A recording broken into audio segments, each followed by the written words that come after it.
Hello, my name is Samantha Shaffner, and this is Top Tech Tools in 20. I'm going to be talking about Edulastic today, and that's a digital assessment platform that's also a Google Classroom tool that many teachers use to leverage for data to drive instruction within their classrooms and within their school districts. So, what is Edulastic? Like I said, it's a digital assessment platform. It's also a data tool. It's a great tool to collect and clean high quality student data, which I will be going over in this presentation. And there are many ways that you can leverage Edulastic as a resource and a standards aligned database. As well as an opportunity for students to learn how to interact with 21st century assessment items that are very meaningful and also aligned with the technology skills and the rigor and the criteria that is actually on the state exams that they do take every year. So, Edulastic's database is aligned with state and national standards and grade level criteria. There are filtering systems and libraries on the platform, so you can go in there and, Edulastic certified items are going to be coming from experts at Edulastic and people on contract or, through different types of agencies like, you can get Engaged New York endorsed collections and like I said, Eureka, and just many other released items for state tests that will meet the needs of all of your learners in your classes, as well as the teachers in your schools, because everyone can have an opportunity to gather data on their students. And when you pay for the premium version, even though there is a free product that does have many of the same amazing options, just not the quite as sophisticated data reporting system. It is just a great way to provide teachers with an opportunity to hone in on their skills and their knowledge of the content standards. And they do have an opportunity to also, learn a lot more about what assessment literacy is and how they need to use data to drive instruction every day, as well as guide what they are planning for their classes and their pacing guides and throughout their semesters and so forth, how they're going to chunk and pace out and make sure that learning is meaningful and that students are able to digest it. So talking about levels of assessment. So classroom assessments, common assessments, and then our normative, assessments that are given across wide groups like school districts or states or at the national level, are different types of assessments that are going to use a lot of the same criteria and content and rigor and style and also, tech enhanced capabilities as well. So teachers both use formal and informal assessment to provide feedback and not grades to students. So with Edulastic, you have standards-based grading, which is amazing. So you don't necessarily have to be giving students points for things, but it also does bridge over to Google Classroom. So this provides the opportunity within a class period to provide interventions. Right here, I have an infographic talking about high quality student data in OTES 2.0. And on this checklist, it says aligns with standards, measures what is intended to be measured, attributable to a specific teacher, demonstrates growth or achievement, follows protocols or scoring and security, yields accurate and reliable results, and does not have any evidence of offensive material or bias within assessment content. So these are going to come through various types of data that can be used to support student learning. And the data can include much more than a test score. It can be demographics. It can be, engagement. Is the student actually trying? Are they improving? Are they showing growth? Or are they not having any interaction with the site and they're not moving through, the content and mastering the standards, even though they've been exposed to them and practicing them over time and had the help of a teacher. So you can look at the data reports and you can see a lot of things that you can talk about within your PLCs,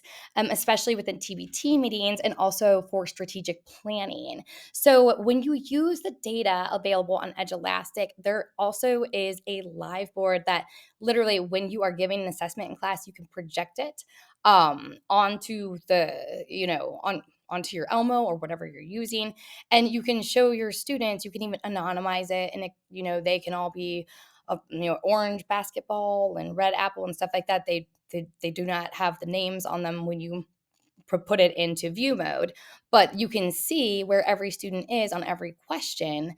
And it's really nice to be able to gauge where they're going, throughout a class period. So within a single assessment report, you're going to get the summary. So like the hard data, how many students took the test, maybe how many were absent, just simple things like that. And then there are other ways this is disaggregated into a reports called insights. And these are really great because they have subgroup analysis, and then you have question analysis, which is my favorite because that shows you where your students are on each question and which is associated with a specific standard. So you can look at your data every day and if you're moving your students or if you're not. And if you're not, you can tweak your instruction to do so. And you can use this tool to support that as well. And I'm going to discuss that later on in the presentation. But what's really nice about Edulastic as well is that it does provide students with instant feedback. So, when I taught middle school, I did use this tool about every day for post-assessment. For pre-assessment, I would use something like quizzes or even Wakelet for, a little collaborative writing. But for the post-assessment, I would use this tool and I would adapt my curriculum and I would use it. As you see here, okay, ELA Benchmark 6 version 2. So that was a modified version that I gave to students that had certain learning differences and needs and accommodations. So that was my version 2, and I was able to assign those at the same time and, very discreetly provide the personalized instruction and, multi-tiered support for my students without them having to experience any shame for something that is not shameful. So you can see over here, there's different types of assessments, but the common tests are what I'm really excited about right now. And that is probably because my role in Pickerington Local Schools is, in assessment. So assessment and accountability has a lot to do with training teachers and leaders in assessment literacy and, working together with teams of experts to develop high quality types of, student common assessments that we can give across the district that we can, create together and vet together. And so I'm going to describe a little bit about that process as I go through the rest of this presentation. All right. So here's my Bitmoji me. I kind of am dressed like her today, which is not weird. But I wrote this assessment, a couple of years ago, and it is for 11th and 12th graders covering standards RI 1 through 8. And then a little bit of writing at the end. I believe that was standard W2. So, this was a benchmark type test. I did write this for Edulastic. Actually, this is not the same copy itself, but it's a really nice way to, get to the what Edulastic can actually do. So I'm trying to sign into this test right now so you can kind of see. But here is the description. And then I can go into view as student. And as you see here, I have my multimedia in here, and I could have a video in there, many other things. And then I have my DOK3 type question, a part A, part B, where I'm asking for evidence and support. And then we have some tech enhanced items right here. And, talking about text features and things like that. So, at the end of this assessment, a student would see, how well they did on that. So that's really cool. And then up front, you see what you are going to be, engaging with, because when you're working within the Edulastic database, you can go into the public and you can see what other teachers are doing. And there's some really great stuff out there. And in our district, Was working with some instructional coaches on this pilot program to get this going so we can start gathering different types of high quality student data and, actually implement a district-wide, benchmarking or common assessment system using Edulastic, because we can use the data reports to inform strategic planning in alignment with our plan for progress. So we're really excited about the capability of this product. And, this is something a little bit different. It says institutional level summative assessments. The reason I am including this type of assessment in this presentation is because when I was working for another company, a charter school company in Columbus, Ohio, a dropout prevention and recovery operation. And anyway, we had some difficulty with funding last school year, the 2020-2021 school year. And I was an academic coach, and also I was an intern for the superintendent. And his name is Jamal. And Jamal asked me one day, Sam, I need a tool to give a baseline assessment because the NWEA is going to be $12.50 a student. And we don't have that type of money because charter schools have a different funding mechanism. So Edulastic actually does have the capability of getting that type of data in a secure and reliable and accurate way, and even in a very scalable manner where you can get this data across an entire grade level so you can see what's going on in your district and just things that you like and things that you know you need to kind of brush up on and focus on and provide teachers professional development with. So here is another teacher created assessment. This is for ninth graders, and I used a New Zella leveled reading, and then I was able to level it down for people that needed accommodations and provide another version if that was a something written within their special education plan. But here's another, DOK3 type A, type B question. And here is the article that I wrote about my experience of designing, because I didn't just open our site enterprise for career prep high schools. We have 4 charter high schools in Columbus, Ohio, and about, the FTE was about 120 per school or so. One of the schools was a little bit larger, maybe 195 or something. But I was able to disseminate an assessment in a reading and in math that was very similar to something that they would see, like the STAR. And I was able to grab those data reports and help all of the building leaders write their goals. So, this baseline assessment, you can see here, the students, we designed it with a low ceiling, or excuse me, a high ceiling and a low floor. And they did struggle on it, but the growth was tremendous when we looked at the second time that we implemented the same type of test with different questions. So that's the type of model that I am using right now with a team of coaches at Pickerington, just to try to use this product to glean some insight on what's going on in our district and how we can leverage data to grow our students and drive instruction.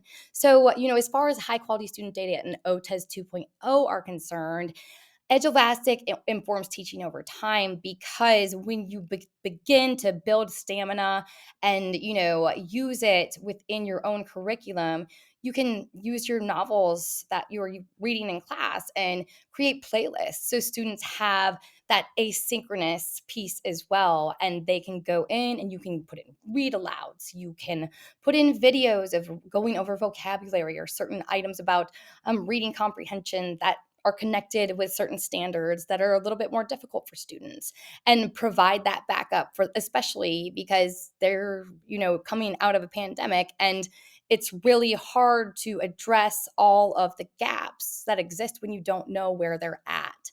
So this tool allows you to grab data instantly and use it with others, it collaboratively, to provide students with the best strategies and supports that are available to them within your school or district or classroom. So, let's see. And like I said, adaptable to any grade or subject. So that's something that's really nice as well. Okay, so here I'm talking about voice and choice, and that's part of the reason I love Edulastic so much. It's because, you get to actually play around with something and use different ed tech tools together to create a product that you understand, and you understand how you're interacting with the standard, and you understand the language that's going to be on the test, and you offer the different modalities. Maybe you're going to let them have a snap quiz bubble sheet and do it on paper one day, or it's optimized for mobile devices. You just have to log in through the browser. So this is a really nice resource about how to create your own passage-based assessments. So I suggest checking out that blog. It has some really nice stuff with Newsela and Edulastic specifically, and also just some tips and tricks about using it for novel studies, because that's been my favorite thing to do. Absolutely. So, here is a screencast about designing common assessments for your school district, and I think that that could be valuable, especially to schools that do not have as many data-driven tools as districts as large as one I'm working at right now. So um, let's see. I'm just in this slide talking about how we design the tests for the pilot to run it, and we used the blueprint standards. It was the same design that I used last year at Career Prep with my friend Dr. Nathan Hawk, and they were 25 items a piece. We were using the W. James Bompum, a self-service tool for teachers in assessment. And so we are trying to grab some data and see, where the students are within certain grade bands, because during the pandemic, so much learning's been lost, or perhaps students were thriving and we just don't know it. And we need to just look at the reports a little differently and try to see, where the glows are, and instead of and the grows. But as you can see, there are so many types of reports right here. Like, you can check it out on your own. There's a YouTube channel as well. So, like I said, there is a free product that you can start with. If you just go to edulastic.com, you should be able to get that hooked up. And it's a Google Classroom app, so that's awesome too. So, another reason I love Edulastic is because it is an equitable assessment tool. And, using the features Edulastic's assessment suite offers empowers educators to support individual learner needs, and learners can add or their own materials. They can even upload the items themselves, as and they get the feedback that they need as well. But a best practice for teachers, especially during an age where we do not know if learning is going to be remote, and we know that students are going to be interacting with computers when they're taking standardized tests and when they're learning in school.